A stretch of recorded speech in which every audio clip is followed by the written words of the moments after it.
ఏమో కుటుంబం ఎవరో తెలుసండి, సంఘమే ప్రియులారా. మనం ఒక పాట కూడా పెట్టాం ఈ సంవత్సరం. పరమ నుండి దిగి వచ్చినదే ఈ బంధం. ఏమండి, ఈ బంధం సంఘముతో ఉన్నటువంటి ఈ బంధం, సంఘ సహవాసంలో ఉన్నటువంటి ఈ బంధం ప్రియులారా, ఇది పరలోకం నుంచి వచ్చిన బంధం. ఇది ఏదో చిన్న బంధం అని మాత్రం అనుకోకండి ప్రియులారా. అందుచేత ఈ బంధమే శాశ్వతం కనుక, సంఘములో ఉన్నవారు శాశ్వతం బంధం కనుక, వాళ్ళతో మనం ఎటువంటి కలహము కానీ భేదము కానీ మనం పెట్టుకోకూడదు పిల్లలు. గుర్తుపెట్టుకోవాలి ఖచ్చితంగా. సంఘము బలపరచబడటం అంటే ఏంటనుకున్నారు? విభేదాలు కానీ కలహాలు కానీ లేక ప్రేమతో ఒకరినొకరు ప్రేమ కలిగి నడుచుకోవడమే ప్రియులారా ఇది. ఏమండి, కాబట్టి దేవుని పిల్లలారా, ఈ బంధమే శాశ్వతం మనకి ఖచ్చితంగా, అది వాస్తవం. కాబట్టి ఈ బంధం శాశ్వతం కనుక ఎప్పుడు కూడా సంఘము మా కుటుంబం అనుకోవాలండి. ఎవరికైనా ప్రాబ్లం ఉందనుకోండి, ఎవరికైనా ఇబ్బందులు ఉన్నారనుకోండి, ఎవరైనా ఇబ్బందులు ఉన్నారనుకోండి, వాళ్ళని పరామర్శించాలి, సహాయం చేయాలి. మన కుటుంబం, మీ ఇంట్లో ఎవరికైనా ఇబ్బంది కలిగింది అనుకోండి, మీ ఇంట్లో ఎవరికైనా జ్వరం వచ్చింది అనుకోండి, ఏం చేస్తారు? ఏమండి, ఇంజక్షన్ చేయించడం, డాక్టర్ గారి దగ్గర తీసుకెళ్ళి ఇంజక్షన్ చేస్తూ ఉంటాం కదా. అలాగా మన ఇంట్లో మన కుటుంబ సభ్యులే మాత్రమే అనుకోకండి ప్రియులారా, అనుకోకూడదు. మనం సంఘం అందరము కూడా ప్రియులారా ఒక కుటుంబం. కాబట్టి సహోదరుల్లాగా, మరి అన్నదమ్ముల్లాగా, అక్క చెల్లెంటల్లాగా కలిసిమెలిసినటువంటి ఉండేటువంటి జీవితం మనకు అవసరం ప్రియులారా. ఇదే శాశ్వతం. మన రక్త సంబంధాలు ఏమీ మనకు కూడా రావు. అర్థమైందండి? మన రక్త సంబంధాలు అవేవి కూడా మనతో రావు. ఈ ఆత్మ సంబంధమే మనతో శాశ్వత కాలం ఉంటుంది ప్రియులారా. ఇది గుర్తుపెట్టుకోండి ఖచ్చితంగా. ఇది గుర్తుపెట్టుకుంటే ఏ ఒక్కరిలో కూడా కలహాలు అనేవి రావు. ఒకరి మీద ఒకరికి ద్వేషం కానీ, అసూయ కానీ, ఇటువంటివి ఏమి రావు. మన కుటుంబం, మన తమ్ముడు, మన అన్నయ్య, ఏమండి, మన చెల్లి, మన అక్క, ఇటువంటి భావనతో మనం ఉన్నప్పుడు ప్రియులారా సంఘములో కలహాలు కానీ, ద్వేషాలు కానీ, అసూయలు కానీ ఇటువంటి వాటికి చోటు లేదని వాక్యం తెలియజేస్తుంది ప్రియులారా. ఇక సామెతల గ్రంథంలోని ఒక మాటను జ్ఞాపకం చేసి నేను ముందుకెళ్తాను ప్రియులారా. 20వ అధ్యాయం 29వ వచనం. సామెతల గ్రంథము 20వ అధ్యాయము 29వ వచనం ప్రియులారా, చాలా చక్కటి మాట అండి. ప్రతి ఒక్క యవనస్తులు తెలుసుకోవలసినటువంటి మాట ప్రియులారా ఇది. యవనస్తుల బలము వారికంటండి అలంకారము. అదేవిధంగా ఇంకొక వ్యక్తులను గురించి మాట్లాడుతున్నాడు, ఇంకొకరి గురించి మాట్లాడుతున్నాడు. వాళ్ళు ఎవరంటే వృద్ధులు. వృద్ధులకి ఏం అలంకారమో తెలుసండి? తలనెరుపు. వృద్ధులకేమో తలనెరుపు సౌందర్యం అంటండి, తలనెరుపు సౌందర్యం అంట. యవ్వనస్తులకేమో వారి యొక్క బలము అలంకారం. అర్థమైందండి? నిజంగా ఈ యవ్వన సమాజం చూస్తుంటే ప్రియులారా, మనం చూస్తుంటే, మనం గత వారం ఎన్నోసార్లు ఈ విషయాన్ని మనం నేర్చుకుంటున్నాం ప్రియులారా. యవ్వన సమాజాన్ని బాగు చేయాలండి. అర్థమైందా? యవనంలో ఉన్నటువంటి వ్యక్తిని బాగు చేయాలి ఖచ్చితంగా. యవనస్తులు ఇష్టానుసారంగా తిరుగుతున్నారు, కాలయాపన చేస్తున్నారండి. తల్లిదండ్రులు గుర్తుపెట్టుకోవాలి. యవన ప్రాయంలో ప్రవేశిస్తున్నటువంటి బిడ్డల విషయంలో తల్లిదండ్రులు చాలా జాగ్రత్త పడాలి. తర్వాత పిల్లోడు పాడైపోయిన తర్వాత ఏవో అని ఏడిస్తే ఉపయోగం లేదు. అర్థమైందండి? అయ్యో అని ఏడిస్తే ఉపయోగం లేదు. త్రాగుబోతులుగా, తిరుగుబోతులుగా, మరి తిట్టుబోతులుగా, వ్యభిచారులుగా, దొంగలుగా, మరి ఇలాంటి భయంకరమైనటువంటి పాపాలు చేసేటువంటి వ్యక్తులుగా మారిపోయిన తర్వాత తల్లిదండ్రులు బాధపడితే ఏం ఉపయోగం లేదు ప్రియులారా. ముందే దయచేసి యవ్వనస్తుల విషయంలో జాగ్రత్త పడండి. ప్రతి తల్లిదండ్రి కూడా బిడ్డల విషయంలో చాలా జాగ్రత్తగా ఉండాలి ప్రియులారా. అర్థమైందండి. ఇప్పుడు సమాజం ఎలా ఉందంటే సెల్ ఫోన్ పట్టుకొని ఇక అస్తమానం ఏవో ఏం చూస్తారో వాళ్ళకి తెలీదు. పనికిమాలినవన్నీ చూస్తూ తన యొక్క యవ్వన జీవితాన్ని పాడు చేసుకుంటున్నారు ప్రియులారా. యవ్వనస్తుల బలము వారికి అలంకారం. ఏమండి? ఏదైనా మొయ్యాలనుకోండి ఏమంటాం మనం? ఒరేయ్ నువ్వు యవనస్తుడు నువ్వు మొయ్యకపోతే ఎలారా అంటాం కదా. మరి నీకు పెద్ద విశేషం ఏంటిది అంటాం. అదే వృద్ధుడిని సిమెంట్ బస్తా పట్టుకెళ్ళమనండి, పట్టుకెళ్ళగలడా? పట్టుకెళ్ళలేడు. అంటే యవన కాలంలో ఉన్నటువంటి ఆ వ్యక్తి వారికి బలం, అతనికి అలంకారం. అర్థమైందా ప్రియులారా? యవన కాలంలోనే ఆ యవన ప్రాయంలోనే ఏ పనైనా చక్కగా చేయగలుగుతాడు. అర్థమైందా? ఆ వృద్ధాప్యం వచ్చేసరికి చేయవలసిన పని చెయ్యరు. అర్థమైందా ప్రియులారా? ఇక వృద్ధాప్యం వచ్చిందంటే ఇంకా పాతాళానికి దగ్గర అవుతున్నట్టు లెక్క. నెరసిన వెంట్రుకలు కిరీటం అన్నాడు కదా, సొగసైన కిరీటం అన్నాడు. ఇక్కడేమో సౌందర్యం అన్నాడు. చూడండి, వృద్ధులకు సౌందర్యం ఏంటంటే నెరసిన తల నెరుపు. చూసారు పిల్లరా, ఎవరికి ఏది అందమో చెప్తున్నాడండి. యవనస్తులకేమో బలం, వృద్ధులకేమో నెరసిన వెంట్రుకలు. అర్థమైందా ప్రియమైన దేవుని పిల్లరా? దయచేసి యవనస్తులకు హెచ్చరిక. దేవుడు వాడిని హెచ్చరిస్తున్నాడండి. యవనస్తులారా, మీ యవన ప్రాయాన్ని పాడు చేయకండి. యవన ప్రాయాన్ని పాడు చేయకండి. ఇప్పుడు మీరు ఒక స్థితిలోకి, మంచి స్థితిలోకి మీరు రాగలిగితే భవిష్యత్తు బాగుంటుంది. యవన ప్రాయంలోనే పాడైపోతే ఇంక భవిష్యత్తు ఏముంటుంది? ఈ బాధ ఎవరికి అర్థం అవట్లేదండి, ఎవరికి కూడా. నిజమేనా? తల్లిదండ్రుల భయం లేదు, పెద్దల భయం లేదు, ఎవరికి కూడా. అలా ఉన్నారు.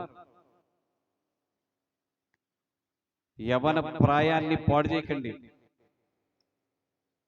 అది మీకు అలంకారం. వృద్ధులారా, మీకు నెరసిన తల, ఆ వెంట్రుకలు మీకు కిరీటం, సౌందర్యం అని చెప్తున్నాడు ప్రియులారా. యవ్వన కాలములో చాలా జాగ్రత్తగా ఉండాలి. దేవుడు ఒక మాట రాశాడండి, యవ్వన కాలమందు పుట్టిన కుమారుడు యవ్వన కాలంలో ఆ బలము అలంకారంగా ఉంటుంది కదా, మరి అప్పుడే అది చేయగలుగుతాడు. బలవంతుని చేతిలో బాణం అన్నాడండి. అంటే ఎంత గట్టిగా చక్కగా ప్రయోగించబడతాడు అని అంటే ఆ మాటలో మనకు కనబడుతుంది. ప్రియమైన దేవుని పిల్లలారా, దయచేసి తల్లిదండ్రులు పిల్లల విషయంలో చాలా జాగ్రత్తగా ఉండండి దయచేసి. కొంతమంది పిల్లలు సండే స్కూల్ స్థాయి దాటిపోయిన తర్వాత ఇక చర్చికి రావడం మానేస్తున్నారండి. సండే స్కూల్ స్థాయి దాటిపోతే చర్చికి రావట్లేదు చాలా మంది. అలాంటి వారిని ఒక్కసారి మనం పసిగట్టాలి ఖచ్చితంగా. ఏమండి, వాళ్ళు ఎలా ఏమైపోతున్నారు వాళ్ళు? ఏమండి, చూడండి ప్రియమైన దేవుని పిల్లలారా, యవన కాలంలో పాడైపోతే భవిష్యత్తు పాడైపోతండి. ఇది తల్లిదండ్రులకు తెలియాలి. చక్కగా ఫోన్ చూస్తున్నారు కదా అనుకుంటాం మనం. ఏం చూస్తున్నాడు ఏం తెలుసు? ప్రియమైన దేవుని పిల్లలారా, ఆలోచించండి. యవనస్తులను సరిచేయాలి తల్లిదండ్రులు. రైట్. గాయములు చేయి దెబ్బలు అంతరంగములలో చొచ్చి చెడుతనమును తొలగించును. చూసారా, చెడుతనము తొలగించాలి. చెడుతనము తొలగించాలి ప్రతి వ్యక్తిలో కూడా. ఇప్పుడు సమాజంలో, యవనస్తుల సమాజంలో చెడుతనమే ఉంది ఎక్కువ. ఆడపిల్లలు కానీ మగపిల్లలు కానీ హృదయాంతరంగాలలో చెడు నిండిపోయి ఉంది ప్రియులారా. ఇష్టానుసారంగా వ్యవహరిస్తున్నారు, మనకు తెలియని విషయాలు కాదు ఇవి. అర్థమైందండి? ఎంజాయ్మెంట్తో, ఎంజాయ్ అనేటువంటి పేరుతో బ్రతుకును నాశనం చేసుకుంటున్నారు ప్రియులారా. బ్రతుకును నాశనం చేసుకుంటున్నారు. చిన్న చిన్న కుర్రోళ్ళు వృద్ధులైపోతున్నారు. అంతేనండి? వయసు 20, వయసు 20 కానీ 60 స్థాయి వచ్చేస్తుంది. పాడైపోతుంది శరీరం. ఎందుకు పాడైపోతుందంటే ఇవి యవ్వన కాలంలోనే ఈ మందుకు అలవాటు పడిపోయిన వాళ్ళు ఉన్నారు. ఎందుకురా బాబు, అన్ని అవకాశం ఇచ్చి దేవుడు నిన్ను నిలబెడితే నువ్వు మందుకి బానిస అయిపోయి నీ శరీర అవయవాలను ఎందుకు పాడు చేసుకుంటావు? యవ్వన కాలము చాలా విలువైంది. అది యవ్వన కాలంలోనే డ్రగ్స్కి, ఈ సిగరెట్లకి, ఈ మత్తు పానీయాలకు అలవాటు పడిపోతే నీ బ్రతుకు భవిష్యత్తు, నీ భవిష్యత్తు ఏంటి అసలు? యవ్వన కాలంలో నువ్వు బలవంతుడివి.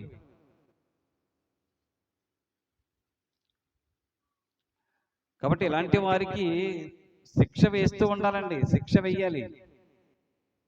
ఎందుకంటే ప్రియులరా, హృదయములో మరి వెళ్ళి జొచ్చి చెడుతనాన్ని తొలగిస్తాయి. హృదయములకు వెళ్ళి గాయములు చేయు తెప్పలు అన్నాడు చూడండి అక్కడ. గాయములు చేయు తెప్పలు అంతరంగములను జొచ్చి చెడుతనమును తొలగించును.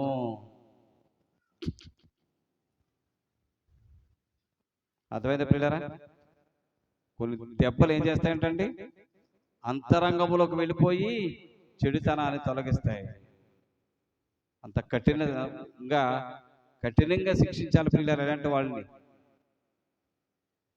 కనీసం అప్పుడన్నా మారతారేమో. ఎవరు భయము లేకపోతే ఇంకా పాడైపోతారు. అర్థమైందా? ఎవరు భయం లేదనుకోండి, పాడైపోతుంది సమాజం ప్రియులారా. ఇక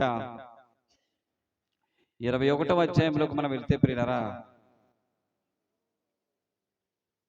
21వ అధ్యాయం 1వ వచనంలో మనం చూస్తే, యెహోవా చేతిలో రాజు హృదయం, యెహోవా చేతిలో రాజు హృదయం అంటండి నీటి కాలువల వలె ఉన్నది.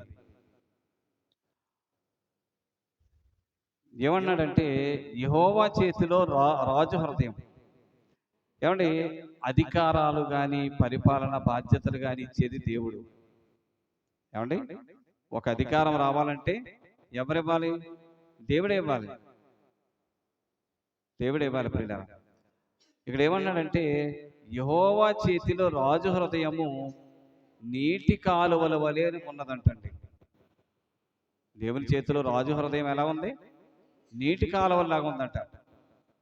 అది ఎలాగో ఎక్స్ప్లెయిన్ చేశాడు కింద.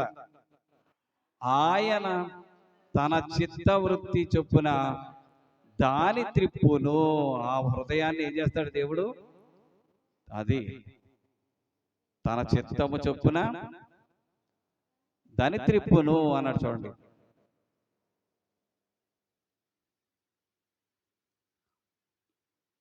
అర్థమైంది ప్రియులారా?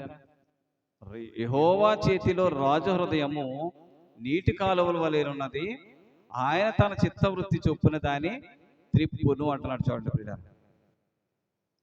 అంటే పరిపాలనలోనికి వచ్చినటువంటి రాజు తన హృదయం దేవుని అధీనములో ఉండాలి. ఏమండి, ఒక విషయం మనం గుర్తుపెట్టుకోవాలండి. ఏమండి, ఈ లోకపు రాజులు గొప్పగా బ్రతకలేకపోయారేమో కానీ, ఏమండి, మరి పరలోకం నుండి దిగి వచ్చినటువంటి రాజు మన ప్రభువైన యేసుక్రీస్తు వారు, నువ్వు రాజువా అంటే నీవు అన్నట్టు అన్నాడండి పిలాతు ముందు. మన రాజు ఎలాంటి వాడు తెలుసండి? మనం నమ్మిన మన రాజు దేవుని చిత్త ప్రకారం జరిగించిన వాడండి. మనం నమ్మినటువంటి మన రాజు, మన ప్రభువు దేవుని చిత్త ప్రకారంగా నడుచుకున్నవాడు అతను. ఆయన ఆయన చిత్తము నెరవేర్చటమే నాకు ఆహారం అన్నాడండి. ఆయన పని తుదముట్టించటమే నాకు ఆహారం. అర్థమైందా? ఆయనకు ఆహారము పానం ఏంటనుకున్నారు? తండ్రి పని జరిగించటమే. అదే ఆహారము, అదే పానీయం అనుకున్నాడండి. నిజంగా ప్రియులరా, యెహోవా చేతిలో రాజు హృదయము నీటి కాలువల వలెనున్నది. ఎటు పంపిస్తే అటు వెళ్తుంది వాటర్. నీటి కాలువలు అంతే కదా, మనం ఇటు తిప్పితే అటు వెళ్తుంది, అటే వెళ్తుంది. ప్రియమైన దేవుని పిల్లలరా, అదేవిధంగా ఏమన్నాడంటే ఆయన తన చిత్తవృత్తి చొప్పున దాని త్రిప్పును అన్నాడు. చూడండి పిల్లరా, అంతే కదా. ఒక యజమాని ఉన్నాడు అనుకోండి, ఆ పొలంలో వాటర్ పెట్టాలనుకున్నాడు అనుకోండి, ఏం చేస్తాడు? యజమాని ఇష్ట ప్రకారంగానేది తిప్పుతాడు. ఇటు తిప్పాలా, ఇటు వెళ్ళాలా, ఇటు వెళ్ళాలా, ఇటు వెళ్ళాలా. ఏమండి, ఒక రైతు ఆ తోట అంతా నీరు పెట్టాలంటే ఏం చేస్తాడు? వాటర్ని ఎలా పంపించాలో అటు పంపించడానికి ప్రయత్నాలు చేస్తాడండి. చేస్తాడా? చిన్నారావు గారు అప్పుడప్పుడు నీళ్ళు పెడతా ఉంటారు, చూడండి, అడగండి. ఎటు పడితే అటు వెళ్ళిపోతుంది అనుకోండి, ఏం చేస్తాడు? ఎటు వెళ్ళాలో అటువైపు దాన్ని మళ్లించడానికి ఏం చేయాలో చేస్తాడు. అలాగే రాజు హృదయం అంటండి దేవుని చేతిలో నీటి కాలువల వలె ఉన్నదంటండి. ఆయన చిత్తవృత్తి చొప్పున దాని త్రిప్పును అన్నాడు. చూడండి, అంటే దేవుని చిత్త ప్రకారంగానే జరుగునట్లు ఆయన చేస్తాడనమాట, త్రిప్పుతాడనమాట అండి. అర్థమైందా ప్రియులరా? రైట్. ఇక రెండవ వచనంలో మనం చూస్తే, ఒకడు తనకు ఏర్పరచుకుని మార్గము ఎట్టిదైనను తన దృష్టికి అది న్యాయముగానే అగపడుతుందంటండి. యెహోవాయే హృదయములను పరిశీలన చేయువాడు అన్నాడు. చూడండి, అర్థం చేసుకోవాలి ప్రియులారా. ఒకడు తనకు ఏర్పరచుకుని మార్గము ఎట్టిదైనా సరే, ఏమనుకోండి, ఎలా ఉంటుందంట? ఎలాంటి మార్గమైనా సరే తన దృష్టికి అది న్యాయముగానే కనబడుతుందంట. మరి ఇదే సామెతల గ్రంథంలో 14వ అధ్యాయములో 16వ అధ్యాయంలో ఏమండి మనం చూసాం ప్రియులారా కదండి. ఇదే విషయం, ఒకరి మార్గము అతని దృష్టికి యథార్థమైనదిగా కనబడును, తుదకది మరణమునకు దారి తీస్తుంది అన్నాడా. ఎన్నో వచనాలు చదువుకున్నాం, ఇక అందరూ ఇవన్నీ చూపించడానికి టైం అయిపోతుంది. ఓకే ప్రియులారా, ఏడేమన్నాడంటే ఒకడు తనకు ఏర్పరచుకుని మార్గము, ఇది ఒకడు ఏర్పరచుకున్నాడంటే ఒక మార్గం, ఒకడు ఏర్పరచుకున్నాడు మార్గం. ఆ మార్గము ఎట్టిదైనా సరే, ఇంకా అంతే కదండి. అది ఎలాంటిదైనా సరే తన దృష్టికి ఎలా ఉంటుంది? న్యాయంగానే కనపడుతుంది. ఇది న్యాయమే అనుకుంటాడు అనమాట. ఎలాంటిదైనా సరే. ఏమండి, అందరూ కూడా ఏమనుకున్నారు? అందరూ కూడా పరలోకి వెళ్ళిపోదామని అనుకున్నారండి. అంతేనా? భూమి మీద పుట్టిన ప్రతి మనిషిని అడిగితే చచ్చిపోయిన తర్వాత నువ్వు ఎక్కడికి వెళ్తావురా అంటే నరకం వెళ్ళిపోతానని ఎవ్వడు అండవు. అంతేనా? నరకం వెళ్ళిపోతానయ్యా, నేను నరకం వెళ్తాను అని ఎవ్వడు అండు. ఎవడు నోట అంట మనం వెళ్ళలేము. అంతేనా? ఎందుకంటే నరకం వెళ్ళటం ఎవరికి ఇష్టం ఉండదు. అక్కడ భయంకరమైన వేదన. అర్థమైందండి? ఈ చావలేక బతకలేక అన్నట్టుగా బ్రతుకు అక్కడ భయంకరంగా ఉంటుంది. అక్కడికి ఎవడో వెళ్ళటానికి ఇష్టపడ్డాడు. అందరి అభిప్రాయం అదే. అందరిని అడిగినా సరే, ఏ వ్యక్తిని అడిగినా సరే, భూమి మీద బ్రతుకుతున్నటువంటి ఏ వ్యక్తిని అడిగినా సరే, నరకానికి వెళ్తావయ్యా అంటే వెళ్ళను. ఎవడైనా సరే.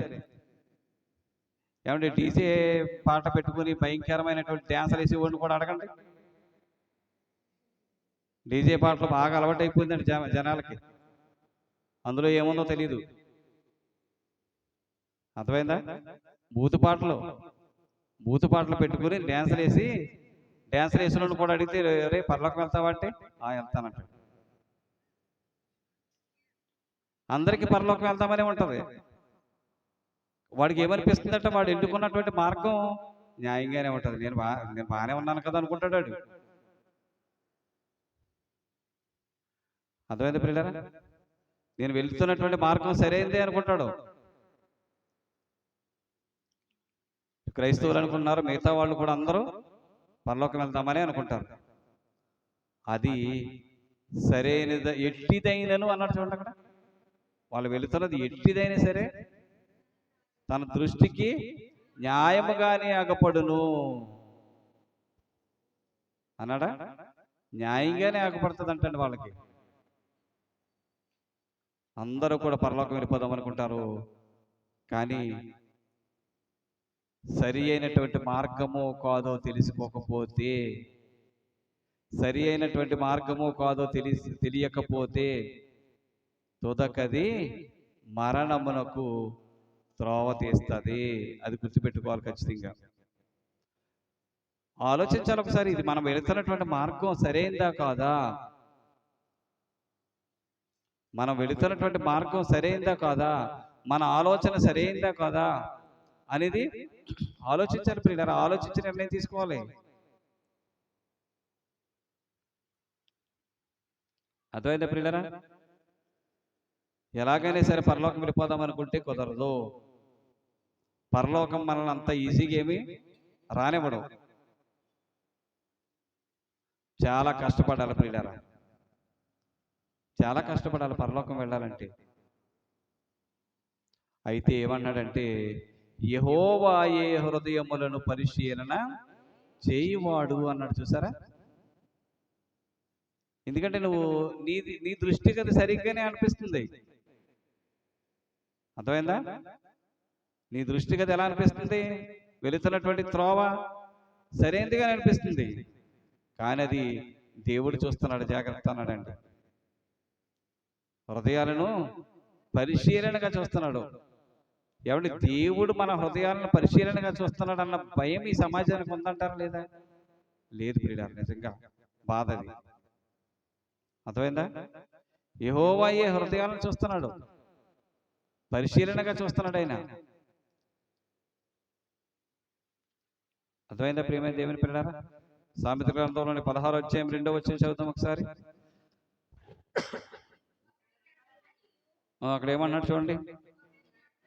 ఒకని నడతలన్నీయు వాని దృష్టికి ఎలా కనబడుతున్నాయంటే నిర్దోషాలుగా కనబడుతున్నాయంటండి. నా తప్పు ఏమీ లేదంటాడు. నా తప్పేమీ లేదు, అసలు నా పొరపాటే లేదు అన్నట్టుగా ఉంటుందంటండి. ఇక్కడ ఏమన్నాడండి?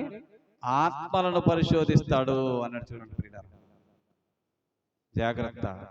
నువ్వు సరైంది అనుకుంటున్నావేమో, పరిశీలిస్తాడు దేవుడు. జాగ్రత్త అన్నాడండి. ఆత్మలను పరిశీలిస్తాడు. ఇక్కడ ఏమన్నాడు? హృదయాలను పరిశీలిస్తాడు దేవుడు. ఒకవేళ ఎవరికి తెలియదు అనుకుంటావేమో, హృదయం ఎవరికి తెలియదు అనుకుంటావేమో, నీ హృదయాన్ని పెట్టినవాడు పరీక్షిస్తాడు. పెట్టినవాడు పరీక్షిస్తాడు. హృదయాన్ని పెట్టిన వారు ఎవరు? దేవుడు. నా అంతరంగమునున్నటువంటి అవయవాలన్నిటినీ నిర్మించింది దేవుడు. అర్థమైందా? రహస్యమైన అవయవాలు, కనిపించేవి కనిపించనివి, ప్రతి అవయవాన్ని నిర్మించింది ఎవరు? దేవుడు.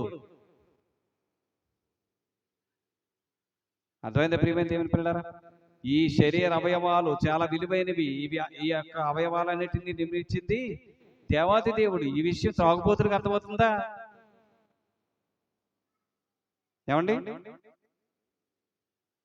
అర్థం అవట్లేదు పిల్లరా.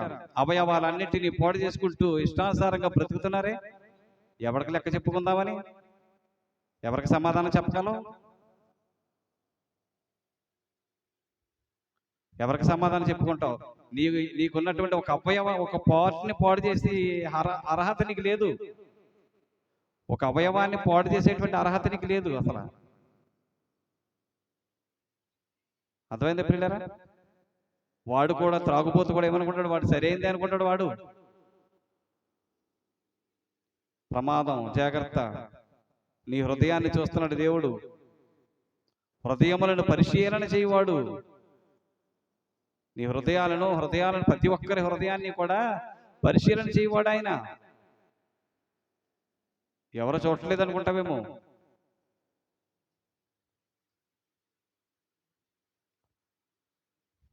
అర్థమైందా ప్రియులరా? అసలు శరీర అవయవాల విలువ తెలిసిన వాడు తాగడండి. శరీర అవయవాల విలువ తెలిసిన వాడు తాగడు. ఇదిగో నీ హృదయాలను పరిశీలిస్తున్నాడు దేవుడు, జాగ్రత్త. యెహోవాయే హృదయములను పరిశీలన చేయువాడు. అర్థమైందా ప్రియులరా? మారాలండి, మార్పులు కోరుకుంటున్నాం, అందుకే మాట్లాడుతున్నాడు ఇలాగా. అర్థమైందా? త్రాగుబోతులు, ఈ ఈ భయంకరమైనటువంటి దుష్ట సమాజం మారాలి. ప్రియమైన దేవుని పిల్లలారా.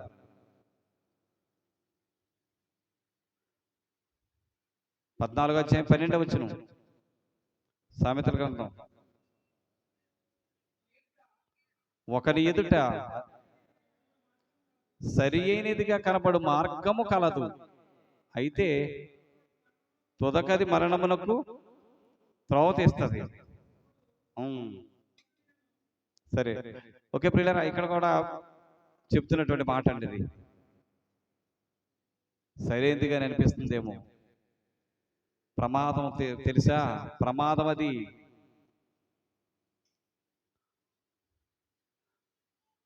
ప్రియమైన దేవుని పిల్లలారా, ఆలోచించండి. ఒకడు తనకేర్పరుచుకుని మార్గము ఎట్టిదైనను తన దృష్టికి అది న్యాయముగానే అగపడును, యెహోవాయే హృదయములను పరిశీలన చేయువాడు అన్నాడు. చూడండి ప్రియమైన దేవుని పిల్లలారా. ఇక 3వ వచనం, నీతి న్యాయములను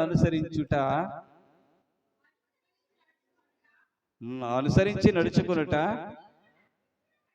బలులను అర్పించుట కంటే, అది ఏది ఇష్టం అంటే దేవునికి ఇక్కడ? నీతి న్యాయములను అనుసరించటం దేనికంటే ఇష్టం? బలులు అర్పించటం కంటే ఇష్టం అంటే. అర్థమైందా ప్రియులారా? బలులు అర్పించటం కంటే దేవుడికి ఏది ఇష్టం అంటే? నీతి న్యాయములు అనుసరించటం ఇష్టం అంటే. యెషయా గ్రంథం 1వ అధ్యాయం 11వ వచనం. యెషయా గ్రంథం 1వ అధ్యాయం 11వ వచనం. ముగిస్తానండి ఈ వచనం చదివేసి, ఈ వచనం ఎక్స్ప్లెయిన్ చేసి ఇక్కడ ఆపుతాను ప్రియులారా. యెహోవా సెలవిచ్చిన మాట ఇదే, విస్తారమైన బలులు నాకేలా, దహన బలులకు పొట్టేళ్లను బాగా మేపారు కదా, బాగుగాని ఆ మేపినటువంటి దూడలను, క్రొవ్వును, అదిగో నాకు వెక్కసం అయిపోయింది. ఏది కావాలి ఇప్పుడు ఈయనకి? అది దేవునికి కావాల్సిందేంటి? నీతి న్యాయములు అనుసరించి నడుచుకున్నట్టే అది బలి అర్పించడం కంటే ఇష్టం అంటండి.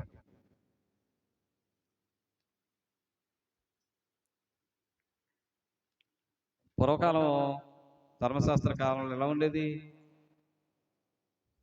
ప్రతిదానికి పాపం చేసి బలి అర్పించేయడమే. పాపం చేయడం, బలి అర్పించేయడం, పాపం చేయడం, దానికి తగ్గ ఏ బలి అయితే దేవుడు నియమించాడో అది అర్పించేయడం. కానీ నీతి న్యాయాలు ఏవి లేవు. దేవుడు ఏమి ఇష్టపడుతున్నాడు? నీతి న్యాయములు అనుసరించాలి, నీతిగా బ్రతకాలి, నువ్వు న్యాయంగా బ్రతకాలి, అన్యాయం చేయకు, నీతిగా నడుచుకో, నీతిగా బ్రతుకు. కొత్త నిబంధనలో కూడా ఏమన్నాడంటే నీతిని రాజ్యమును వెతకమన్నాడు. మొదట నీతి కావాలి నీకు. ముందు మన వాళ్ళు ఏం చేస్తారు? అన్నీ అడుగుతారు. లోకంలో ఉన్నవన్నీ అవసరాలు, ప్రభు అది అవసరం, ఇది అవసరం, లెక్కలేనన్ని అవసరాలు ఉంటాయండి మనకి. దేవుడు బ్రతకమన్నట్టుగా బ్రతికితే దేవుడు మన అవసరాలు తీర్చడా? మనం ముందు నేర్చుకోవాల్సింది ఏంటి? ఆయనకు తగ్గట్టు, ఆయన ఏదనుకున్నాడో ఆయన చిత్త ప్రకారంగా, ఆయన చిత్త వృత్తి చొప్పున మనం బ్రతకాలి. ఆయన చిత్తం ఏదైతే ఉందో ఆ విధంగా మనం బ్రతకాలి. అలా బ్రతికితే దేవుడు మనకి ఏది అవసరమో చేస్తాడు. అది మనం అలా బ్రతకకుండా మనం బ్రతకకుండా అలాగా కావలసిన వాటిని అన్ని అడుగుతుంటే ఏమంటాడో తెలుసండి? ప్రభువా ప్రభువా అని నన్ను పిలుచుట వ్యర్థం అంటాడండి. చెప్పు ప్రకారంగా మీరు చేయట్లేదండి. మీరు చెప్పిన మాట ప్రకారంగా చేయట్లేదు. నేను చెప్పిన మాట ప్రకారంగా చేయక ప్రభువా ప్రభువా అని నన్ను పిలుచుట ఎందుకు అంటాడు ఆయన లూకాసు వార్త 6వ అధ్యాయంలో. ఏమండి? దేవుడు ఏమన్నాడు? నీతి న్యాయములు జరిగించాలి, నీతి న్యాయములను అనుసరించి నడుచుకోవాలి. ఇది దేవునికి ఇష్టమైన అర్పణ, బలి. అది మామూలుగా మీరు పొట్టేళ్ళు తీసుకెళ్ళి కొవ్వినటువంటి పశువులు తీసుకెళ్ళి బలి అర్పించడం కంటే ఏది ఇష్టం? నీతి న్యాయములను అనుసరించడమే దేవునికి ఇష్టం అంటండి. మనమేమో దేవునికి ఇష్టమైనది చేయకుండా మరొకటి చేస్తామండి. ఏమండి? దేవుని చిత్తం ఎరిగి అలా చేయాలండి. అంతేనా? దేవుని చిత్తం ఎరిగి అలాగూ చేయాలి. అంతేగాని మన చిత్త ప్రకారంగా దేవుడు చేయాలనుకోవటం కరెక్ట్ కాదు. మీకు అర్థమవుతుందా? మన చిత్త ప్రకారంగా మనం అనుకున్నట్టుగా దేవుడు చేయాలనుకోవటం కాదు. మీ చిత్త ప్రకారంగా నేనేం చేయాలి తండ్రి? మీ చిత్తం ఏమై ఉంది తండ్రి అంటే, ఇదిగో నీతి న్యాయములను అనుసరించి నడుచుకోవాలి. ప్రార్థనలో మీరు ఖచ్చితంగా మీరు గుర్తుపెట్టుకోవాల్సింది ఏంటంటే, తండ్రి ఒకవేళ నీకు వ్యతిరేకంగా ఉన్నానేమో, నీతి న్యాయములను అనుసరించి నడుచుకోలేకపోతున్నానేమో, నన్ను పరిశీలనగా తెలుసుకుని వాడవు, నా హృదయాలను పరిశీలనగా తెలుసుకుని వాడవు నీవే, నన్ను సరిచేయండి తండ్రి అని అడగండి ప్రియులారా. ప్రార్థించాము ఎప్పుడైనా అలాగా? ప్రార్థనలో ఏమడుగుతాం? అన్నీ అడుగుతాం ప్రియులారా. మనం ఎలా బ్రతకాలో అడగండి ప్రియులారా. నాకు ఈ భూమి మీద నీకు ఇష్టమైన రీతిగా బ్రతకాలి తండ్రి, నీకు ఇష్టమైనట్టుగా నేను ఈ భూమి మీద బ్రతకాలి, ఏం చేయాలి నేను, నాకు నేర్పించండి అని అడగండి. ఖచ్చితంగా నేర్పుతాడు పిల్లరా. నేర్పుతాడా? ఖచ్చితంగా నేర్పుతాడు దేవుడు. మనమేమో ఈ లోకావసరతలు దేవునికి చెప్పవలసిన అవసరం లేదండి. ఆయనకి తెలుసు ఏం కావాలో, మనకి తెలుసండి. మనకి ఏ రోజు ఏం కావాలో మనకి దేవుడికి తెలియదా? తెలుసు ప్రియమైన దేవుని పిల్లరా. ఏ రోజు ఏది అవసరమో నిన్ను పుట్టించిన దేవునికి అవసరం, నీ అవసరం ఏంటో ఆయనకి తెలుసు. నిన్ను పుట్టించిన నీ దేవునికి నీ అవసరం ఏంటో ఆయనకి తెలుసు. లోక సంబంధమైన అడగండి. ఇదిగో తండ్రి, నీతి న్యాయములు అనుసరించి నడుచుకోవడం నీకు ఇష్టం కదా, ఇలా నేను ఎలా బ్రతకాలో, లోకములో నేను ఎలా బ్రతకాలో నాకు నేర్పించండి తండ్రి, నేర్పించండి తండ్రి అని అడగండి ప్రియమైన దేవుని పిల్లలారా. ఇది దేవునికి ఇష్టమైనదంటండి. ఇది ఏంటది? నీతి న్యాయములు అనుసరించటము దేవునికి ఇష్టం అంటండి. ఇది దేవునికి ఇష్టం. ఎలాగున్నాం ఒక్కసారి మనల్ని మనం పరిశీలించుకుందాం ప్రియులారా. హృదయములను పరిశీలన చేయవాడు దేవుడు. హృదయములను పరిశీలన చేయవాడు దేవుడు. నువ్వు నీతిని అనుసరించి నడుచుకున్నావా లేదా అని పరిశీలనగా చూసేవాడు దేవుడు. గుర్తుపెట్టుకోండి ప్రియులారా. ఏమండి? మరి దేవుని దృష్టికి ఇష్టమైన వారిగా మీరు బ్రతకాలి. బలుల కంటే దేవునికి ఇష్ట ప్రకారంగా నడుచుకోవటం ప్రియులారా. మొదటి పేతురు పత్రికలో నుండి 2వ అధ్యాయం 4 నుంచి మనము ఆత్మ సంబంధమైన బలులను అర్పించడానికి వచ్చామండి. మీకు తెలుసా ఆ మాట? మొదటి పేతురు పత్రిక 2వ అధ్యాయం 4వ వచనం నుంచి చూస్తే 6వ వచనం, ఆత్మ సంబంధమైన బలులను అర్పించుటకు పరిశుద్ధ యాజకులుగా ఉండునట్లు అన్నాడా? ఇప్పుడు లోక సంబంధమైన బలులు లేవు. మనం ఏ బలి? ఆత్మ సంబంధమైన బలులు. ఈ సామెతల గ్రంథంలో మాట్లాడుతున్నది ఏంటి? ఈ జంతు బలిని దృష్టిలో పెట్టుకుని మాట్లాడుతున్నాడు. అర్థమైందా? బలులను అర్పించుట కంటే ఏది ఇష్టం అంటండి? నీతి న్యాయములను అనుసరించి నడుచుకోవడం. కాబట్టి ప్రియమైన దేవుని ప్రియులారా, దేవుని చిత్తం మీద ఎరిగి అట్టి విధంగా నడుచుకోవడం నేర్చుకోండి ప్రియులారా. నేర్చుకుందామండి. మీతో పాటు నేను కూడా దేవుని చిత్తం ఏదో పరిశీలనగా తెలుసుకొని ఆయన చిత్త ప్రకారంగా నడుచుకోవాలి. అప్పుడు దేవుడు మన ఉద్దేశాలన్నీ కూడా సఫలం చేస్తాడు.